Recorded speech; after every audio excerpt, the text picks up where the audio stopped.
আমার নাম হচ্ছে মাহমুদুল হাসান।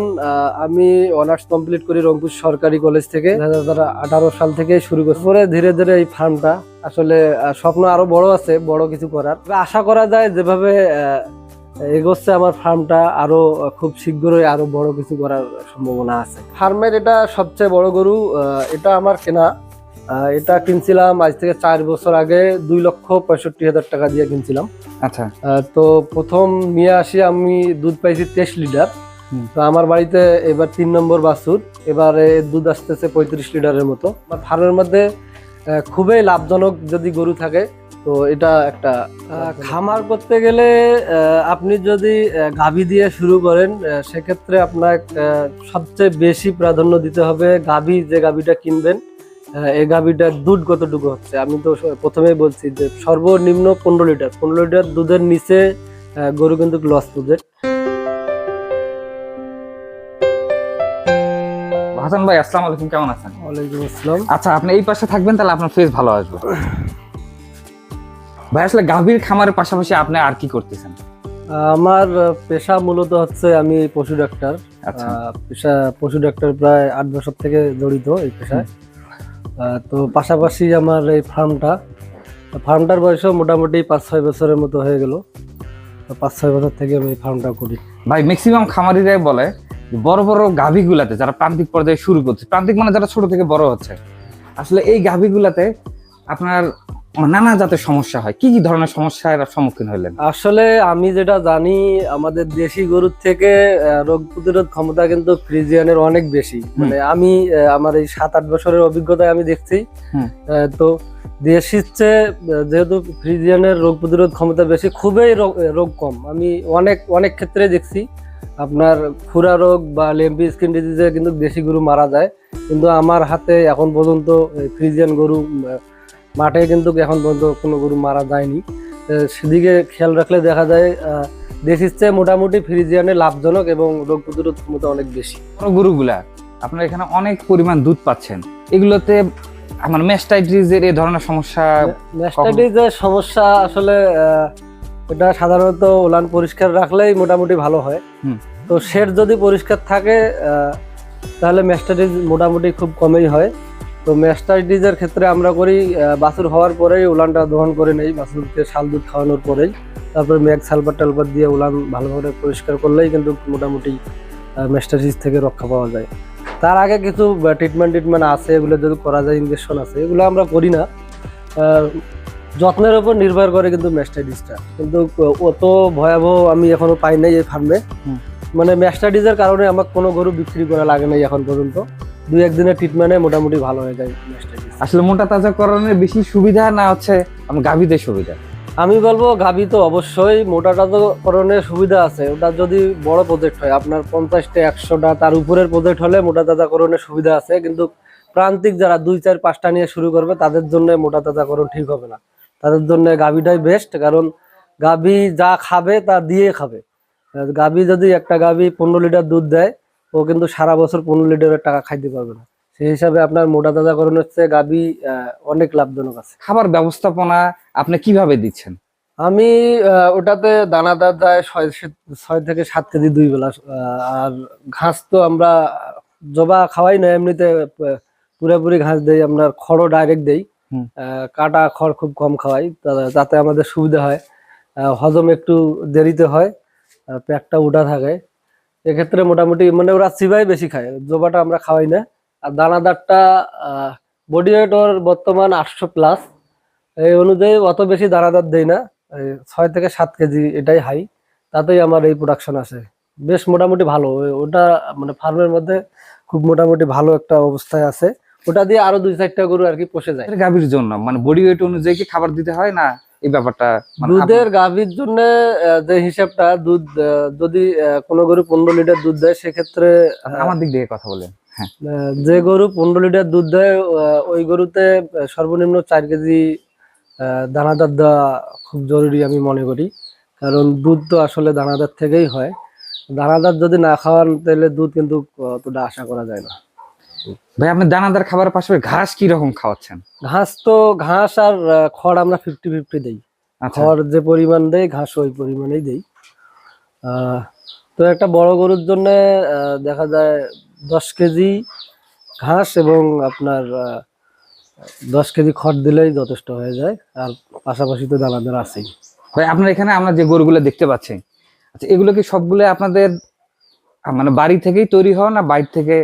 তো প্রথমে কেনা ছিল 4টা গরু, 4টার মধ্যে 2টা নাই বর্তমান। হুম। এখন আছে 2টা। এগুলোর থেকে আরো বিক্রি করছি, 7-8টার মতো বিক্রি হয়েছে আর কি এখান থেকে গরু 5 বছরের মধ্যে। মানে টোটাল গরু কেনা গরু সহ 12টা গরু বিক্রি হয়েছে। আর আচ্ছা এখন মোটামুটি গরু 8-9টার মতো গরু আছে, বাছুর সহ 10-12টা। ভাই আমরা যেগুলো বাছুরগুলো দেখতে পাচ্ছি এগুলোর পার্সেন্টেজ কেমন আসছে? বাছুর তো আমি নিজে কৃত্রিম প্রজনন করি, এগুলা সবগুলা 100% বীজ দেওয়া ছিল। হুম। এসিআই কোম্পানির বীজ দিছিলাম। 2-1টা আছে ব্রাকের, তারপরের থেকে যেগুলো দেখতে পাচ্ছেন বাছুর এগুলো সবগুলো এসিআই। হুম। তো আমি মোটামুটি এসিআই এর বীজগুলা খুব ভালো প্রোডাকশন পাইছি, রেজাল্ট খুবই ভালো, আর কনসেপ্ট রেটও খুব ভালো, সেজন্য আমি এসিআইটাকে বেস্ট মনে করি। ভাই আসলে আমার টাকা পয়সা খুবই কম, আমি আসলে খামার করতে চাই। আমার কোন পদ্ধতি অবলম্বন করলে বা কোন দিকগুলো লক্ষ্য রাখলে আমার একটা পর্যায়ে আমি দাঁড়াইতে পারবো? আপনি যদি গাভী পালন করতে চান তাহলে বকনা দিয়ে শুরু করলে কিন্তু আপনার ধৈর্যের ব্যাপার আছে, কমপক্ষে আপনার 2 বছর ধৈর্য ধরতে হবে। সেক্ষেত্রে আপনি 1 থেকে 1.5 লক্ষ টাকার ভিতর গাভী কিনতে পারেন। গাভী কিনলে রিসেন্ট আপনি দুধ পাবেন, ওই দুধের টাকা দিয়ে খাবার খরচটা চলে যাবে।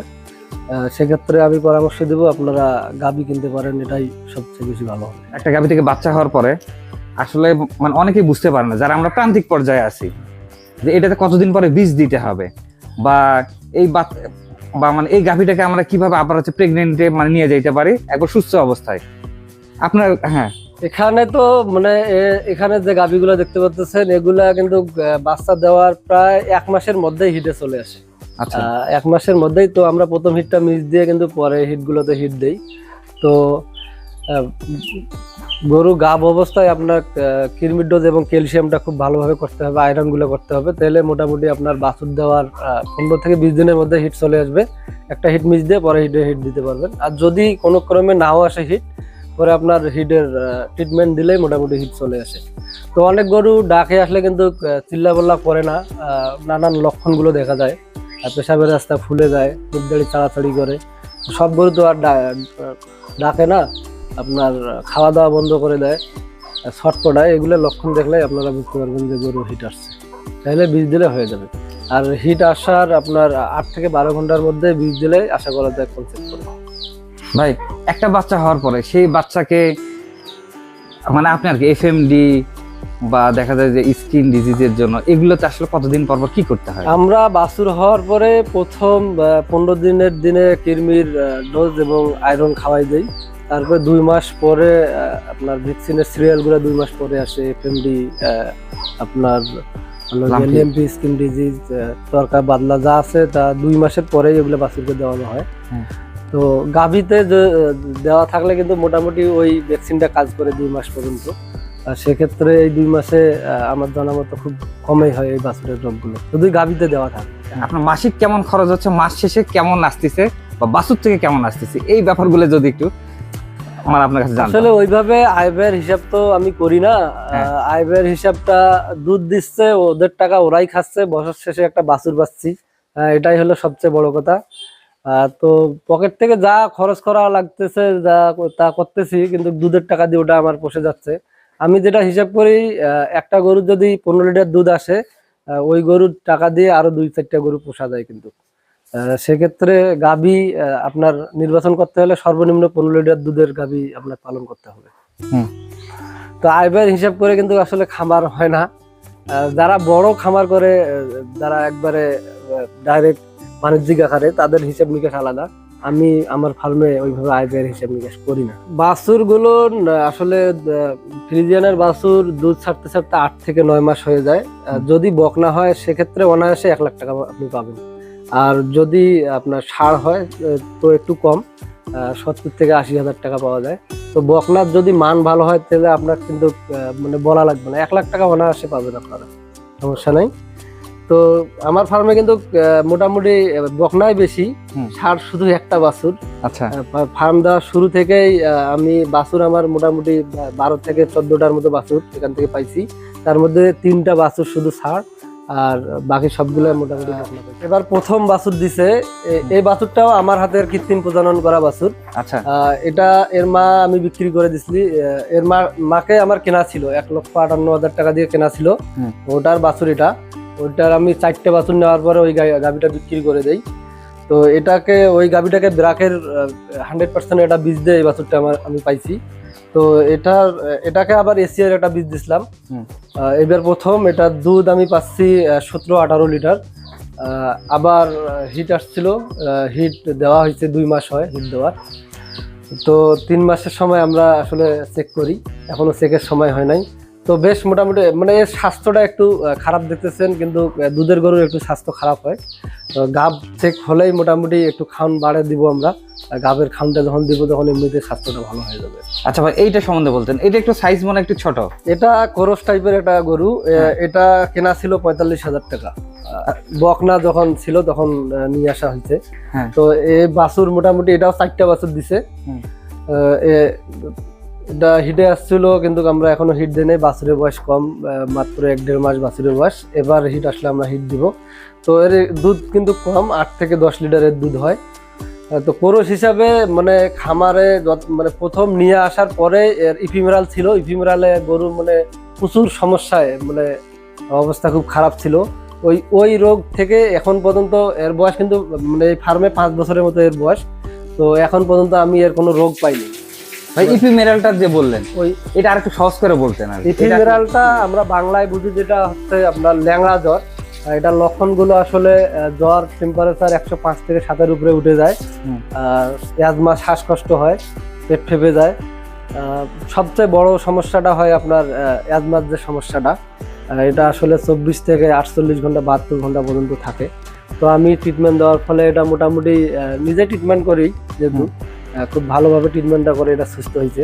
তখন থেকে আজ পর্যন্ত তেমন বড় ধরনের কোনো রোগ পাই নাই। আর এখন শুধু জ্বর হলেই হয়, তাছাড়া কোনো রোগ নাই আর কি। আচ্ছা, এইটাও তো মোটামুটি অনেক বড়। এটা বকনা, এটাকে হিট দেওয়া হয়েছে, এটা 3 মাস হিট দেওয়ার। তো এটা হচ্ছে ওই যে প্রথমে যে গাভীটা দেখাইলাম, ওর ছোট কিন্তু এটা। আচ্ছা, এটাও ব্রাকের ওর মাটাকে ব্রাকের বীজ দিয়ে এটাও বাছুর আমি পাইছি। এর মাটা তো বর্তমান নাই। এর ছোট একটা ষাঁড় ছিল, ওটা বিক্রি করে দিছি। এটা এবার প্রথম গাব, 3 মাস, এখনো চেক দেয় নাই, তবে আশা করা যায় এটা গাব হয়েছে। আচ্ছা, এটা তো সবচেয়ে বড় মনে হয়। হ্যাঁ, ফার্মের এটা সবচেয়ে বড় গরু। এটা আমার কেনা। এটা কিনছিলাম আজ থেকে 4 বছর আগে 2,65,000 টাকা দিয়ে কিনছিলাম। আচ্ছা, তো প্রথম নিয়ে আসি আমি দুধ পাইছি 23 লিটার। তো আমার বাড়িতে এবার 3 নম্বর বাছুর, এবারে দুধ আসতেছে 35 লিটারের মতো। তো গরু মোটামুটি মানে ফার্মের মধ্যে খুব ভালো। আর এরকম গরু আসলে পাওয়া খুব ভাগ্যের ব্যাপার, পাওয়া যায় না। আমি খুব এটা করে এই গরুটা নিয়ে আসছিলাম। এক খামারি, প্রান্তিক খামারি, ওর বাসায় 2টা গরুই ছিল, তার মধ্যে এটা একটা। তারা অভাবের কারণে গরুটা বিক্রি করে দিছে, আমি ওই সময় গরুটা নিয়ে আসছি। তো গরুটা আমার ফার্মের মধ্যে খুবই লাভজনক যদি গরু থাকে, তো এটা একটা লাভজনক প্রজাতির গরু আর কি। আচ্ছা ভাই, এই পাশে সবগুলো আপনার বাছুর? হ্যাঁ, ওই পাশে সবগুলো আমার বাছুর। এগুলা আমার হাতেই সবগুলো কৃত্রিম প্রজনন করা, এগুলা সবগুলো এশিয়ার বাছুর। আমি এশিয়াই কোম্পানির বীজ দিছিলাম। আচ্ছা, সবগুলো 100% এর বাছুর। তো এখানকার বাছুরের মধ্যে এই পার্সেন্টের একটা বাছুর দেখে আপনাদেরকে, দেখেন বাছুরটার বয়স কিন্তু খুবই কম। তো এর যে পার্সেন্টটা, মানে এর যে ওলানের যে ইয়াটা, এখনই মানে 2 থেকে 2.5 লিটার মনে হয়, দেখলেই মনে হয় যে 2 লিটার দুধ এখনই নামবে, মানে যে অবস্থায়। এটার বয়স হচ্ছে 11 মাসের মতো। এটার বয়স 11 মাস, এর 2-3 মাসের বড় এটা। আর এই বকনাটার বয়স হচ্ছে আপনার 2.5 মাস প্লাস হবে। মানে ওর মাটাকে হিট দেওয়ার 2 মাস হয়। তো 1 মাস পরেই আমরা এর হওয়ার 1 মাস পরেই হিটটা দিছি, মানে 2.5-3 মাস আর কি এর বয়স। আসলে বকনা গুলো কতদিন বয়সে যে মানে হিট দেওয়ার মতো উপযুক্ত হয়?